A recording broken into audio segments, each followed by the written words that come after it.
Middle east അവറിലേക്ക് വീണ്ടും. Save democracy save the constitution എന്ന പേരിൽ ഡൽഹി ജന്തർ മന്ദറിൽ പ്രതിഷേധം സംഘടിപ്പിച്ച് SDPI.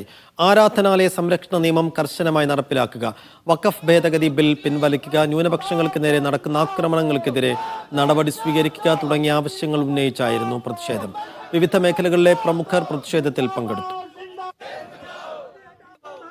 ഇതെല്ലാം ഒരു കോൺസ്പിരസിയാണ്. ഇന്ത്യയിലുള്ള മൊത്തം പള്ളിയുടെ മേലിൽ ഇങ്ങനത്തെ ഒരു ക്ലെയിം ചെയ്തിട്ട് ടോട്ടൽ ഇന്ത്യയുടെ പോളറൈസേഷൻ ചെയ്ത് BJP അധികാരത്തിൽ വരാനുള്ള ഒരു കോൺസ്പിരസിയാണ് ഇവിടെ നടക്കുന്നത്. അതുകൊണ്ട് ഇന്ത്യയിൽ ഡിവൈഡ് ആൻഡ് റൂളിനെ പോളിസി ആക്കുന്ന ഈ BJP ഈ ഒരു കൺട്രിക്ക് വളരെ വളരെ അപകടകാരിയാണ്. അതുകൊണ്ട് ഇതിന്റെ എല്ലാവരും കൂടി ഇത് വിരോധിക്കുന്നതാണ് നമ്മൾ ഇന്നത്തെ ഈ ഒരു പ്രൊട്ടസ്റ്റിന്റെ മെയിൻ എയിമാണ്.